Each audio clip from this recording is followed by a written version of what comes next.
તો પદાર્પણ કરી રહ્યા છો તે સભાના અધ્યક્ષ તરીકે તમે મને જે બેસાડ્યો, સન્માન આપ્યું એ બદલ આભાર પ્રગટ કરું છું. મહામાનવ ડૉક્ટર બાબા સાહેબ આંબેડકર,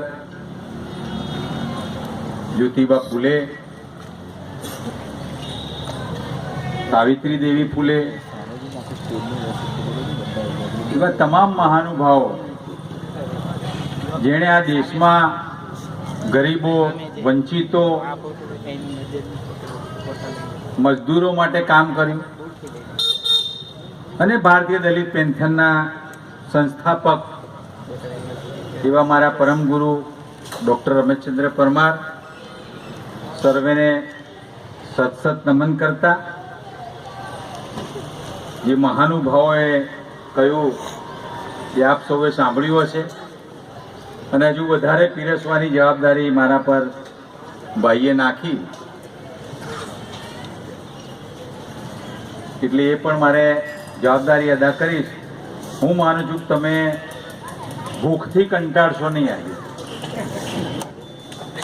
કારણ કે ભોજન વસ્તુ એવી છે કે પાછી બહુ તમને પરેશાન કરી મૂકે. તો દુનિયામાં ભોજન પ્રિય પ્રજાનો કદી વિકાસ થયો નથી, એ પણ ધ્યાન રાખજો. ભારતીય દલિત પેન્શન 1972 થી ચાલુ થયું. અમે પણ એ જમાનામાં નવજવાન હતા. જેતલપુર કાંડથી માંડીને 1981 અનામત આંદોલન આજની નવી પેઢીએ નહીં જોયું હોય. જે માર પડી હતી આ નવી પેઢીએ હજુ ખાધી નથી એવી માર. 1985 અનામત આંદોલન થયું એ આજની નવી પેઢીએ ખાધી નથી. એ જૂની પેઢીને ખબર છે, અમને ખબર છે કે કેવી માર પડી છે. 4/2/1981 રોજ અનામત આંદોલનનો પ્રતિકાર કરતા મને પોતાને પગમાં ગોળી વાગી. રમેશભાઈએ મારું સન્માન કર્યું. ત્યારે કરીબન 20 વર્ષની ઉંમરનો હતો. ત્યારથી રમેશભાઈના વિચારોથી, બાબા સાહેબના વિચારોથી પ્રભાવિત થઈ આ દલિત પેન્શનમાં કામ કરવાનું શરૂ કર્યું. અમે કોઈ રાજકીય નેતા નથી. ઘણા અસંબંધ હોય, ભાષણ કરવાનું શરૂ થાય એટલે લોકો વિચાર કરે કે આમાં આમનો કંઈક સ્વાર્થ હશે. હું પોતે નોકરી કરું છું.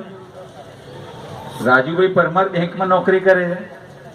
ડૉક્ટર સાહેબ પોતે ગવર્મેન્ટ નોકરી કરતા હતા. રાહુલભાઈનો પોતાનો બિઝનેસ છે. આ બધું છોડીને એટલા માટે દલિત પેન્શનની અંદર કામ કરીએ છીએ કે આજે જે 5 આંકડામાં હું પગાર લઉં છું ને એ ફક્ત ડૉક્ટર બાબા સાહેબ આંબેડકરના. તમને લાગે છે કે આજના જમાનામાં ખાડા ખોદવા આપણને કોઈ રાખે? આમનું ચાલે તો રાખે, પણ છતાંય બાબા સાહેબની કલમના જોરે આ સમાજને જે કંઈ લાભ મળ્યો, જે કંઈ લાભ લીધો, એ સમાજમાં જે લોકો ઊંચા આવ્યા, આર્થિક રીતે સદ્ધર થયા, જે ચાલીઓ મોહલ્લાઓમાં અને ગામડામાં રહેતા હતા એ ત્યાંથી ઉઠીને શહેરોમાં ગયા. ઘણીવાર મને મનમાં વિચાર એવો આવે ડૉક્ટર સાહેબ કે સમાજ જે વિભાજિત થાય છે એ સમાજ વિભાજનની અંદર વધારે વિભાજિત થાય છે. એક તો શૈક્ષણિક રીતે પણ વિભાજિત થાય. જે પ્રજાએ બાબા સાહેબની અનામત લીધા પછી, કારણ કે બાબા સાહેબે શું કર્યું એ આજે મારે નથી કહેવું, એ બધા જાણે. બાબા સાહેબે શું કર્યું એ બધાને ખબર જ છે. બાબા સાહેબે શું કરવાનું હતું એમણે કર્યું. આપણે બધા બાબા સાહેબને માનીએ છીએ, બાબા સાહેબ ની માનતા નથી. તકલીફ ત્યાં ઊભી થઈ. બાબા સાહેબની જો માની હોત તો આઝાદીના 70 વર્ષ પછી પણ માર ના પડતી હોત, ગરીબીમાં ના હોત, બધા સમૃદ્ધ અને સદ્ધર થઈ ગયા હોત, અત્યાચાર ના થતા. પણ આઝાદીના 70 વર્ષ થયા અને બાબા સાહેબના બંધારણને બાબા સાહેબે બંધારણ આપે 1950માં 26મી જાન્યુઆરી 1950થી ગણો તો બરાબર 66-67મું વર્ષ શરૂ થયું બંધારણ આપ્યા પછી. પણ છતાં આપણે આગળ કાઠું કેમ ના કાઢી શક્યા? એટલા માટે ના કાઢી શક્યા કે શહેરોમાં જે 40 મોહલ્લા હતા એમાંથી શિક્ષિત થયા, નોકરી પર લાગ્યા. ગામડામાં જે શિક્ષિત થયા, નોકરી પર લાગ્યા, એ ગઈકાલ સુધી ગરીબીમાં હતા, પણ જેવા સમૃદ્ધ થયા એટલે શહેરોમાં ગયા, નોકરી લાગ્યા, 2 પાંદડે થયા, સારા મકાનમાં રહેવા લાગ્યા, એમના બાળકો સારું શિક્ષણ લેવા માંગ્યા. પછી શું થયું? પછી એમણે પોતાની 4 દિવાલોને પોતાનું ધ્યેય બનાવી લીધું. પણ એમણે એ જો કરવાની જરૂર હતી જે બાબા સાહેબનું સપનું હતું. બાબા સાહેબનું એક સપનું હતું કે હું જે અનામત કલમના ગોદાથી આપી રહ્યો છું આ દલિત સમાજને, આદિવાસી સમાજને, ઓબીસી સમાજને, એ મારો સમાજ જે સમૃદ્ધ થશે એ પાછળવાળાનો હાથ પકડશે. પણ એવું થયું? અમે બધા ભણેલા શું કર્યું? શહેરમાં જઈને શાંતિથી ટીવી બીવી ને મકાનની વચ્ચે આરામથી રહ્યા. પાછળ જે ગામમાં રહી ગયા, પાછળ જે ચાલીમાં રહી ગયા, પાછળ જે મોહલ્લામાં ગરીબીમાં રહી ગયા, એમને ઉઠાવવાનું કામ અમે કર્યું. આ ભણેલા આ સમાજના ભણેલા વર્ગે ના કર્યું. આજે પરિસ્થિતિ 70મા વર્ષે કથળવાનું કારણ એ જ છે કે એમણે જો બાબા સાહેબના સિદ્ધાંતો પ્રમાણે હાથ પકડવાનું કામ કર્યું હોત તો હું માનું છું કે કદાચ આજે જે પરિસ્થિતિ આપણી છે માર ખાવાની, એના કરતા વધારે સારી પરિસ્થિતિમાં આપણે રહીશું. બાબા સાહેબ આંબેડકરે જે કંઈ આપ્યું અને જે કંઈ આપણે લીધું એનું ઋણ ઉતારી ના શકે, અને એના કારણે વધારે વિભાજન સમાજનું થતું. દુનિયામાં એટલું યાદ રાખો કે પગ ખેંચનારી પ્રજાનો કોઈ દિવસ વિકાસ થતો નથી, હાથ ખેંચનારી પ્રજાનો વિકાસ થાય છે. અને આ સમાજના ભણેલા વર્ગે પાછળ રહી ગયેલા ગરીબ સમાજનો હાથ પકડ્યો નહીં, એના કારણે આ પરિસ્થિતિનું નિર્માણ થયું. બહુ વિચારવાની સમાજની જરૂર હતી.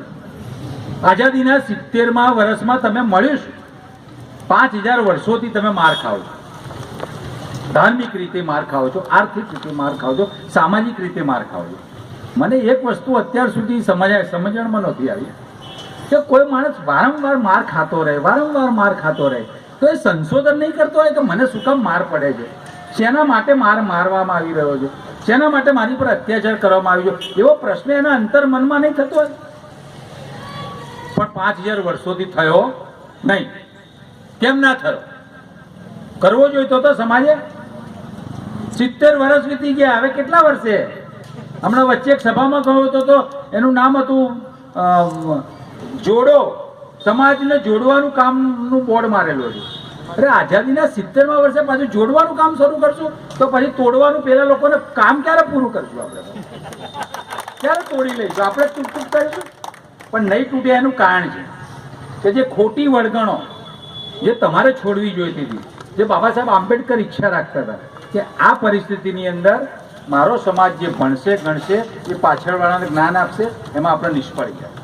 અને ઘણા એવા કામો જે છે એ બાબા સાહેબની નહીં માનવાના કારણે ઉત્પન્ન થયા. બાબા સાહેબની માનતા જ નથી. બાબા સાહેબને જય ભીમ બોલીએ, ડોક્ટર બાબા સાહેબ આંબેડકર કહીએ, બાબા સાહેબનો ફોટો લગાવીએ, 14મી એપ્રિલે એકાદ હાર લગાવી દઈએ, 6મી ડિસેમ્બર પુણ્યતિથિ એકાદ હાર લગાવી દઈએ. બાબા સાહેબની આ અપેક્ષા નહોતી. બાબા સાહેબની અપેક્ષા હતી કે મેં જે વિચારો પ્રદર્શિત કર્યા છે એ સમાજના ઉત્થાન માટે છે, અને એ વિચારો જો જેટલા આગળ વધારી શકાય, ઘરે ઘરે પહોંચાડી શકાય, એવું થઈ શક્યું નહીં. હું તો કહું છું કે ઘર ઘર બાબાના વિચારો જેવા છે. પણ આપણે શું કરીએ છીએ? હર હર બોલીએ છીએ, ઘર ઘર બાબા બોલતા નથી. હર હર કેમ બોલીએ છીએ? થોડાક દેશી ઉદાહરણો હું તમને સમજાવવા માંગુ કે આ પડધરીની બજારમાં એક ગધેડો જતો હતો. એક માણસ એની પૂંછડી પકડેલી, બરાબર. હવે પૂંછડી પકડો, ગધેડો શું કરે? તમે ગ્રામ્યજનો વધારે ખબર. ના તો મારીને પેલાનું મોઢું તોડી નાખ્યું, ખભો તોડી નાખ્યો, પણ એને પૂંછડી નાખ્યો. લોકો કે પૂંછડી મૂકી દે ભાઈ, તું શું કામ પકડીને બેઠો? માર ખાઈને બેભાન જેવો થઈ ગયો સાહેબ. ગધેડાની પૂંછડી ના છોડી. લોકોએ પૂછ્યું પણ શું કામ પૂંછડી પકડી છે તે ભાઈ? કે તમે મારી મારને ના જોશો, તમે મારા લોહીને ના જોશો, તમે એ મને બિરદાવો કે મેં એની પૂંછડી છોડી આટલો માર ખાધા પછી. 5000 વર્ષોથી બાબા સાહેબની વાત પકડવાના બદલે કોની પૂંછડી પકડીને તમે બેઠા છો? માર ખા કરો છો. 5000 વર્ષોથી ખાધી, 1970 વર્ષમાં ખાધી, થાનમાં ખાધી, ઉનામાં ખાધી, 1000 જગ્યાએ ખાધી, પૂંછડી છોડી. શું કહીએ છે? કેવી પૂંછડી મજબૂત મેં પકડી છે. આ બાબા સાહેબની વિચારધારા. બાબા સાહેબ આ કહ્યું હતું, જ્યાં માર પડે ત્યાં તો છોડો. હવે બાજુમાં પડોશી કે ભાઈ એક લાફો મારી જાય તો આજીવન પ્રણ લેશો, એનું મોઢું મરે તોય ના જોવું. આવું કહેશો, હું જાણું છું. સમાધાન બી નહીં કરો.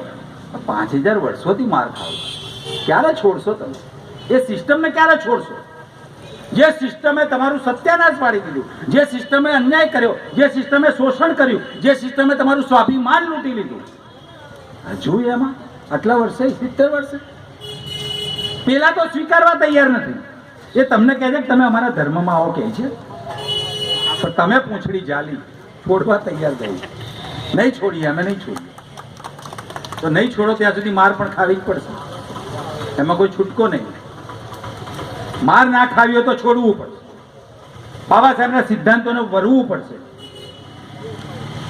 બાબા સાહેબના વિચારધારાના ઘર ઘર સુધી પહોંચાડવી પડશે.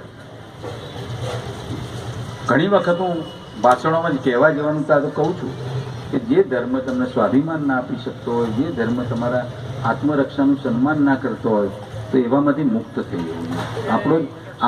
આપણો જે ગ્રંથ છે એ ફક્ત ને ફક્ત સંવિધાન છે. આપણું જે શાસ્ત્ર છે એ સંવિધાન છે. આપણું જે આત્મસન્માન છે એ સંવિધાન છે.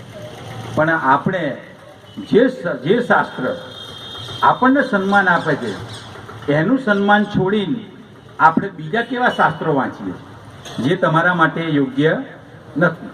જે શાસ્ત્ર તમને કહેતો હોય ઢોર ગંવાર શૂદ્ર ઓર નારી સબ તાડન કે અધિકારી, એને પહેલા પકડીએ છીએ. કઈ વિધિમાં તમે આગળ નથી જતા? મેં એક અમારું મેગેઝિન ચાલતું હતું પેન્થર ન્યૂઝ, તાર લખેલું એક બ્રાહ્મણ તમારા જન્મ સમયથી તમારા નામકરણથી જો પાછળ પડી જાય એ પિંડદાન સુધી તમને ચૂસતો રહે, ઉઠાઈ નહીં જાય. અને આપણે ચૂસાવા દઈએ. આ કરવું છે તમારે? આ કરવું હોય તો આઝાદીના 70 નહીં 1700 વર્ષ સુધી તમારો ઇતિહાસ બદલાવાનો નથી. 1700 વર્ષ સુધી તમારું શોષણ રહેવાનું. તમારે નક્કી કરવું પડશે કે તમારે શું કરવું છે, કેવી રીતે તમારે આગળનું કામ કરવું છે એ નક્કી કરવું પડશે. પણ આપણે શું કરીએ છીએ ખબર છે? ટાંટિયા ખેંચ સિસ્ટમ આપણામાં વધારે છે. એ ગધેડા અને કૂતરાને હરીફાઈ જાય કે અહીંથી પેલા 4 રસ્તા પર એક મોટું પ્લેટફોર્મ બનાવેલું છે, એની પર જઈને પહેલું કોણ બેસી જાય. તો 2 જણા અહીંથી દોડવાનું ચાલુ કર્યું, ગધેડા અને કૂતરાએ. તો ગધેડું તો પહોંચી ગયું, કૂતરો તો પહોંચ્યો જ નહીં. ગયા પછી કૂતરો પહોંચ્યો તારા લોહી લુહાણ થઈ ગયેલો બિચારો. તો શું થયું? કેમ આમ થયું? તો કે જે ગલીમાંથી નીકળ્યો મારા વાળા જ બચકા પડ્યા. મારા વાળા જ મારા બેટા બચકા ભર ભર કર્યા. પહોંચું કેવી રીતે? એમ આપણે બચકા ભરીએ છીએ ને, આગળ જવા દઈએ છીએ કોઈને?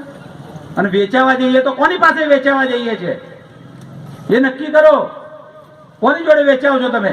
એવા માણસ જોડે વેચાવો છો જે પ્રજા જિંદગીમાં વેચાય.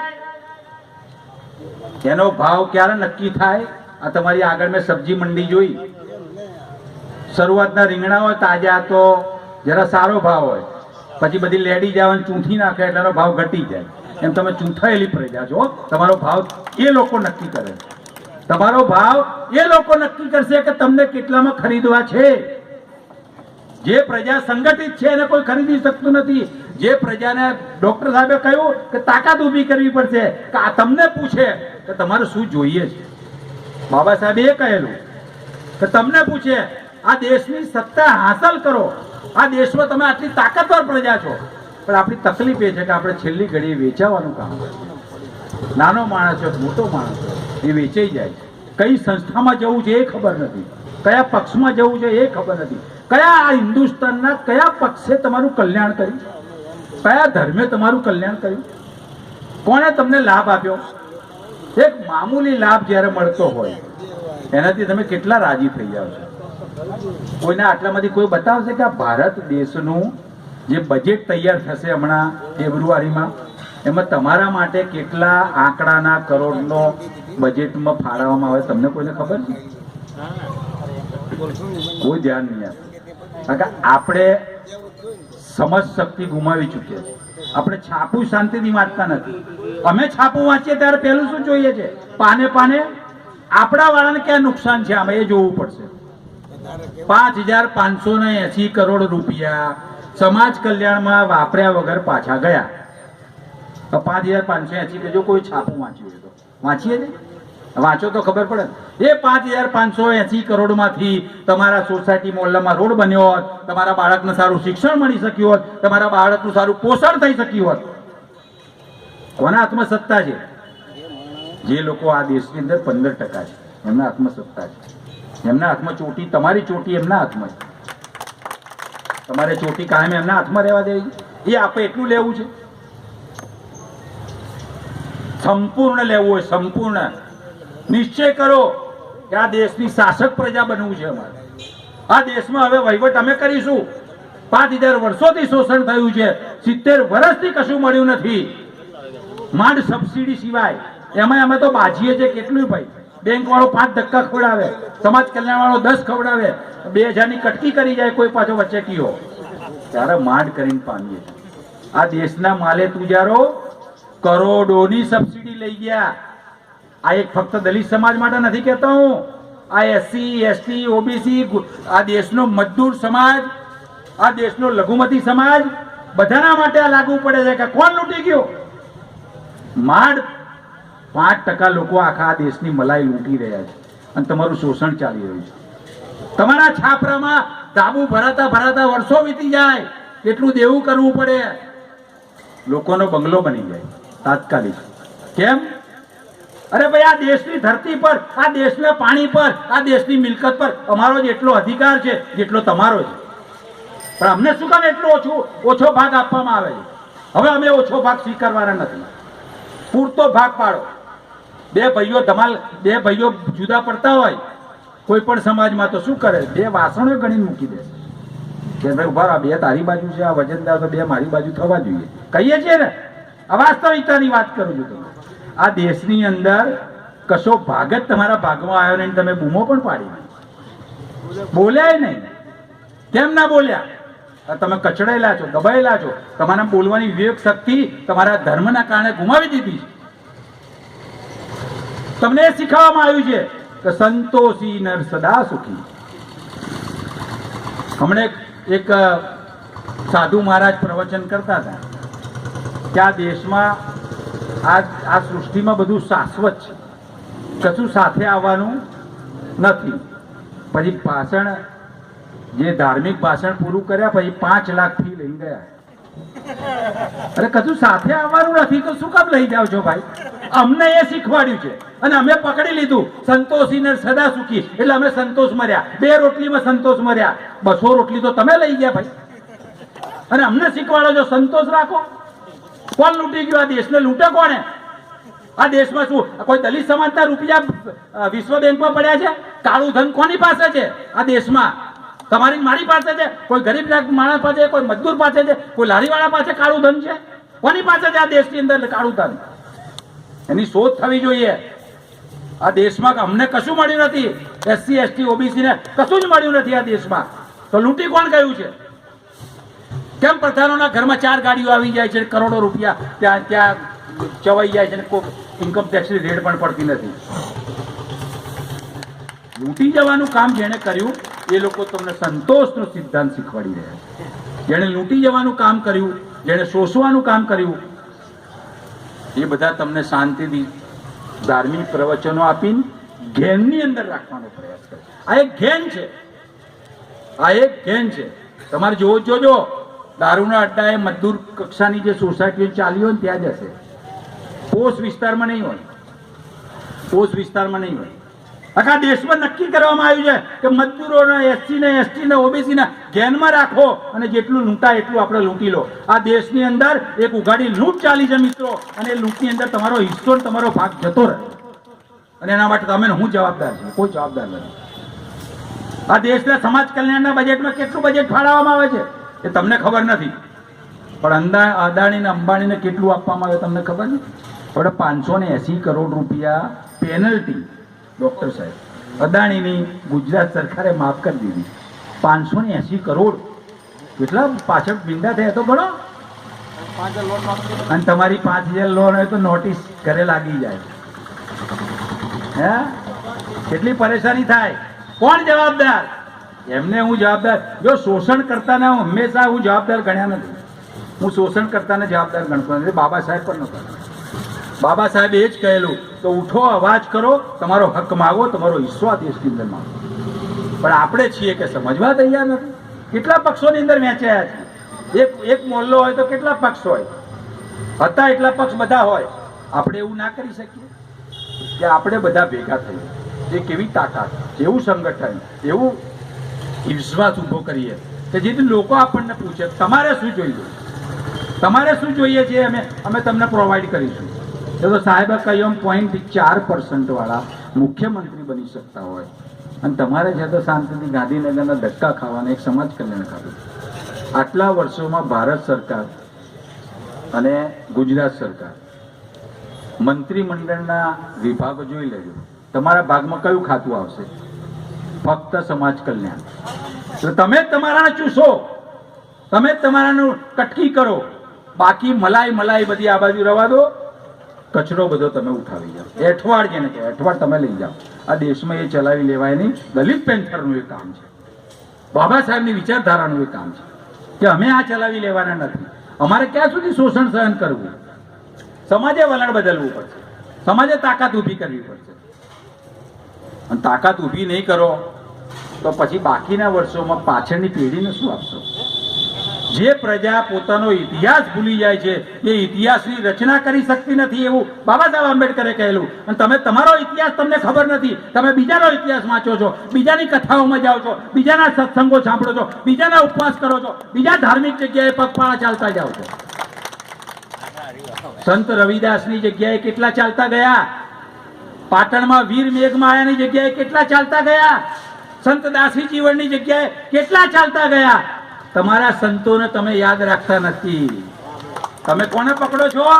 જે તમારું શોષણ કરે એની પાસે તમે જાઓ છો, અને જે તમને ગળું દબાવે છે, જે ક્ષેત્ર છે, એની પાસે તમે હર હંમેશ જાઓ છો. સાહેબે કહ્યું નવરાત્રી કોણ છે દશામાં? ઇતિહાસ તો વાંચો. તમારા શાસ્ત્રોમાં તો કોઈ એવું પાત્ર છે જ નહીં. કોણે તમારો ઉદ્ધાર કર્યો એ તો વાંચો. જે આજે તમે મારી પાસે ભાલો લઈને મને મારવા આવો, બધા ભેગા થઈને આખું પડતરી, અને મારી પાસે 147 હોય તો તમારું શું થાય? એક બચો તો 5000 વર્ષ જૂનો ભાલો એટલે કે શસ્ત્ર એ જો ના ચાલતું હોય તો 5000 વર્ષ જૂના શાસ્ત્રો હજુ તમે ગળે વળગાડીને ફરો છો, છોડતા જ નથી. તમારું શાસ્ત્ર છે સંવિધાન, તમારી તાકાત છે સંવિધાન. 1950 પહેલા તમારા હાથમાં દેશમાં કશું જ નહોતું. 26 જાન્યુઆરી 1950 ના રોજ બાબા સાહેબની તાકાતના જોરે તમે અનામત પામ્યા છો, તાકાતના જોરે સ્વાભિમાન પામ્યા છો, તાકાતના જોરે આત્મસન્માન પામ્યા છો. બાકી શું હતું તમારી પાસે? આ ઉનાકાંડ થયો તો તમે જોયો ને. તમે તો ધાર્મિક માનો છો, કદાચ દેવી દેવતાઓમાં પણ માનતા હશો. ભાઈ એનું નામ ના લો ને તો આ દેશમાં દંગા થઈ જાય છે. દલિત હત્યા માફ છે, ગાય હત્યા માફ નહીં. આટલું યાદ રાખજો. દેશના 10 જવાનો મરી જાય ચાલશે, એક ગાય કપાઈ જાય નહીં ચાલે. આ દેશની તાસીર એવી છે.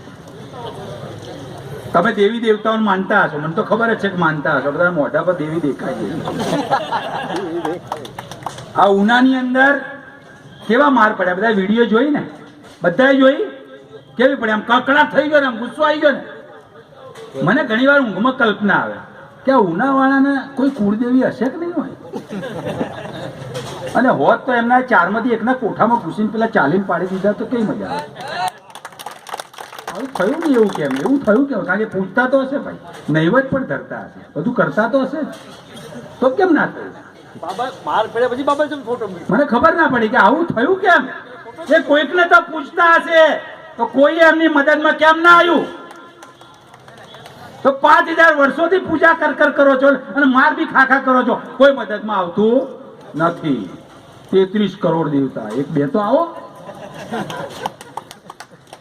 એનો અર્થ કે એમાં બી જાતિવાદ છે, ધર્મની અંદર બી, વહેંચણીની અંદર બી જાતિવાદ છે, નામની અંદર જાતિવાદ છે. તમે નામ જૂની પેઢીને તો વધારે ખબર હશે. બ્રાહ્મણનું નામ હોય તો કેવું હોય? દેવશંકર હોય. વણિકનું નામ હોય તો કેવું હોય? એક જ નામથી હું ઉદાહરણ આપીશ. વણિકનું નામ હોય તો કેવું હોય? દેવચંદ. અને ક્ષત્રિયનું નામ હોય તો કેવું હોય? દેવસિંહ. તમારું નામ હોય તો શું લખ્યું હોય? આટલું બધું સમજો છો તો એમાં ને એમાં જ છે. ખરું થાય છે ને એવું? ભગવાનોની અંદર વહેંચણી જોઈ જોજો. નકરું સોનું ખાતી દેવી દેવતાઓ બધા એમની પાસે. તમારી જોડે મેલડી ઝાંપડી સિકોતરું માંડ લાપસી વર્ષે ખાય બાપડી. કેટલું જોર તમારા માટે મારા કેટલું બચાવવા. અને સોનું ખાય કોણ લઈ ગયું? બધા લઈ ગયા. બધી વાત અન્યાય છે. ગૌરથી વિચાર કરજો. દરેક વસ્તુની વહેંચણીમાં અન્યાય છે. પાણીની અંદર અન્યાય, ભોજનની અંદર અન્યાય, દેવી દેવતામાં અન્યાય, મિલકતમાં અન્યાય. આ દેશમાં જમીન અમને મળવી જોઈએ.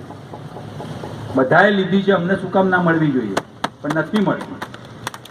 દલિત પેન્થરે આંદોલન એના ચલાયા છે. સૌરાષ્ટ્રની અંદર જમીનો અપાઈ છે, પણ દરેક વસ્તુમાં અમારે લડવાનું, દરેક વસ્તુમાં અમારે આંદોલનમાં ઉતરવાનું, દરેક વસ્તુમાં અમારે જોડી ઝંડા લઈને દરેક વર્ષે આંદોલનમાં જવાનું. વગર માગે તમે અમને ના આપી શકો અમારા હક્કો. પણ એમને ખબર છે કે આમને કેવી રીતે છેતરી શકાય. એમને ખબર છે કે આમને કઈ રીતે છેતરી શકાય છે. એક ધાર્મિક દંગો કરાવીને છેતરી શકાય છે. આમને ધર્મના ભાષણમાં બેસાડીને છેતરી શકાય છે. 2-4 બાપુઓને બેસાડીને એમને હિપ્નોટિઝમ કરી શકાય છે આ દેશની અંદર. અને આપણે થઈ જઈએ છીએ. કેટલા પગે લાગીએ છીએ સાધુ સંતો મહાત્માનો. એમનું દિલ ના દુખાય એનું ધ્યાન રાખીએ. આ દેશમાં તમારું દિલ ના દુખાય એનું કોઈએ ધ્યાન રાખ્યું, કોઈએ રાખ્યું. એક માણસ હતો, એને દારૂ ખૂબ પીતો હતો. ખૂબ દારૂ. થોડા દેશી ઉદાહરણો તમારી સમક્ષ એટલે પેશ કરું છું. ઓફિસમાં આવા પેશ નહીં કરતો પાછો. ઓફિસમાં બી all India PNT SC ST employee welfare association રાષ્ટ્રીય અધ્યક્ષ છું. મેં નક્કી કર્યું છે કે આ દેશમાંથી બ્રાહ્મણવાદ તો ખતમ થવો જ જોઈએ. આ દેશની જડમૂળ જ ક્યાં છે? આ દેશની જડમૂળ નથી. એને ચાંદુ પડ્યું પેટમાં. એ ગયો ડોક્ટર સાહેબ પાસે. ડોક્ટર સાહેબે જોયું ચાંદુ પડ્યું છે ભાઈ, આ 500 પાવરની ગોળી ખાવી પડશે 2 ટાઈમ. કે સાહેબ કેવી રીતે ખાવી? તો કે પ્રવાહી સાથે લેજો. તો સારું. આ તો ઘેર ગયો અને એને સાંજ પડે એટલે પગ તૂટવા માંડ્યા. એટલે એને તર્ક લડાવે. જો આ સમાજ તર્ક કેવી રીતે લડાવે, જો બુદ્ધિ કેવી રીતે લડાવે. એમાં ફસાતો ગયો 70 વર્ષથી 75 વર્ષ સુધી. એને તર્ક લડાવ્યો. સાહેબે શું કહ્યું છે? પ્રવાહી સાથે લેવું. તો આ પ્રવાહી જ કહેવાય. રોજ લાવવું જોઈએ, રોજ લાવવું જોઈએ. અને પ્રવાહી તો કહેવાય ને 2 ટાઈમ. એટલે એને એ દારૂ સાથે ગોળી ગળી. 15 દિવસ ત્યાં ચાંદુ વકરી ગયું. એટલે ડૉક્ટર પાસે ગયો. ડૉક્ટરે કીધું કે બને નહીં, મારું વિજ્ઞાન ખોટું. અને આ દેશમાં તમને કહું, લોકોને મેજિકમાં રસ, લોજિકમાં રસ નહીં. મેજિક એટલે ચમત્કાર. હમણાં હાથમાંથી કંકુ કાઢો ને તો તમે બધા મારા પગે પડો. ભાષણ કર્યા પછી ના પડો. ઓહો શું બાપુ આવ્યા છે, હાથમાંથી કંકુ નીકળ્યું. આવું થાય તો ભાષણ ગમે એટલું કરું તો ઘેરીને ખંખેરીને પાછા બેસી જાઓ. એ તો આવું તો બહુ જણા બોલી ગયા. જન્મ્યા તારના લોકોનું સાંભળ્યું. એટલે ચાંદુ વકર્યું. ડૉક્ટરે કહ્યું કે મારું વિજ્ઞાન ખોટું. બરાબર દવા લીધી કે સાહેબ? બરાબર લીધી. 2 ટાઈમ કે 2 ટાઈમ. કેવી રીતે? પ્રવાહી સાથે. કયું પ્રવાહી? કે રોજ લેતો તો એ રોજ લેતો તો એ પ્રવાહી તો દારૂ હતો. એમ અમે ડૉક્ટર સાહેબ, પરમ પૂજ્ય રમેશચંદ્ર પરમાર સાહેબ, બાબા સાહેબની ગોળી આ પાપ કરીએ છીએ. અને તમે બ્રાહ્મણવાદના પ્રવાહી સાથે પી કરો છો. ચાંદુ મટવાનું નથી. આ લખીને ચાંદુ મટાડવા માટે કોરી ગોળી બાબા સાહેબની લેવી પડશે.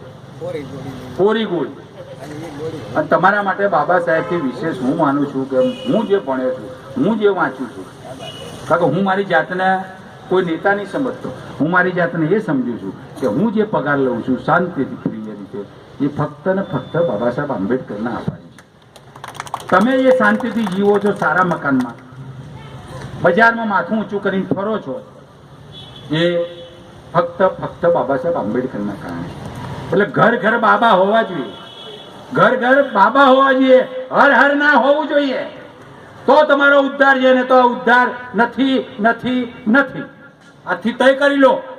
અને આ સમાજમાં આ સંદેશો પડધરીની બજારમાંથી આખા સૌરાષ્ટ્રમાં પ્રસરવો જોઈએ. આખા સૌરાષ્ટ્રમાં પ્રસરવો જોઈએ. તમે તમારા બાળકોને એવું શિક્ષણ આપો, તકલીફ ઉઠાવો. બાબા સાહેબ આંબેડકરે કહેલું શિક્ષિત બનો, સંગઠિત બનો, સંઘર્ષ કરો. શિક્ષણ એવું આપો, ક્લાસ 1 બનાવો, ક્લાસ 2 બનાવો, ગમે તે નોકરી અપાવો. આગામી 10 વર્ષનો ટાર્ગેટ બનાવી લો, SC ST OBC, કે આગામી તમામ જગ્યાઓ જે ભરતી પડે એ બધી જપ્ત કરો. 10 વર્ષ પછી ભવિષ્ય જોઈએ છે. અનામત આપવી છે, લેવી નથી. 3%, 2%, 15%, અને 15% આપી 85% આ બાજુ આવવા દો ભાઈ. અત્યારે તો અમને 7% જ મળે. 85% અમે લઈશું, 15% તમને આપી દઈશું, એવી કહેવાની હિંમત હોવી જોઈએ. ખાસ તો અહીંયા બહેનો પણ ઓછી છે. 2-4 બહેનો છે એને હું સલામ કરું છું, ધન્યવાદ પ્રગટ કરું છું. આ દેશની SC ST OBC ની મહિલાઓ એક નિશ્ચય કરી લે તો હું માનું છું કે આગામી વર્ષોમાં ક્રાંતિ જરૂર થશે. જેમ તમે ઇતિહાસ વાંચો છો, ઇતિહાસ જાણો છો કે માતા જીજાબાઈએ શિવાજીને હાલરડું ગાતા ગાતા સૌરે રસ પાયો ને, અને શિવાજી તાકાતવર બન્યો. તો આ દેશની શેડ્યુલ કાસ્ટ, શેડ્યુલ ટ્રાઇબ, દલિત, આદિવાસીની મારી મહિલા બહેનો જો જન્મતાની સાથે ભીમરસ પાવાનું ચાલુ કરી દે ને, તો આગામી 10 વર્ષમાં મૂળિયા ઉખાડીને લોકોને નાબૂદ કરવું પડશે. આ દેશમાં ફક્ત ને ફક્ત શબ્દોની માયાજાળ રચીને સાધુ સંતોના નામે, ધર્મના નામે, રાજકારણના નામે તમને છેતરવાનું કામ કર્યું, અને તમે ને હું છેતરાતા આવ્યા. આજે પણ તમારા આ ખભે આઈને કોઈ ધારાસભ્ય જો હાથ મૂકી દે ને, તો તમે એને મૂકવા ના દો. હાથ ના મૂકતો બીજી વાર. અહીંયા પેલા સાહેબે મારા ખભે હાથ મૂક્યો. આ પ્રજા બનવી તમારે શોધવું પડશે, સંશોધવું પડશે, ચોકસાઈ રાખવી પડશે કે તમને કોણ ક્ષેત્ર છે, એના શબ્દોમાં કેટલી મીઠાશ છે. વધારે મીઠાશ છે, ડાયાબિટીસ કરે છે, એ તમે સૌ જાણો છો. જ્યારે કોઈ વધારે મીઠાશ પ્રગટ કરતું થાય ત્યારે સમજી લેવું કે આ મારો ઉપયોગ કરવાનો પ્રયાસ ચાલુ કર્યો. સંશોધન કરો, છાપા વાંચો, વિચારો, સમાજ માટે વિચાર કરો કે આપણે સમાજને કેવી રીતે આગળ વધારવું. આંતરિક મતભેદો ભૂલવા પડશે અને આંતરિક તાકાત ઊભી કરવી. હું માનું છું કે તમને બધાને ભૂખ પણ લાગી હશે. કારણ કે આ દિલની અંદર એટલો બધો આક્રોશ પ્રગટ થયેલો છે. મેં જે બાબા સાહેબને વાંચ્યા છે, મેં જે રમેશચંદ્ર પરમાર સાહેબ સાથે કામ કર્યું છે, ડોક્ટર નીતિન ગુર્જર સાથે કામ કર્યું છે, પાછી પ્રેરણા ક્યારે લેવાની? કોની પાસેથી પ્રેરણા? આપણા મહાનુભાવો પાસેથી પ્રેરણા લેવાનું રાખો. બાકીના ઉછીના સૂત્રો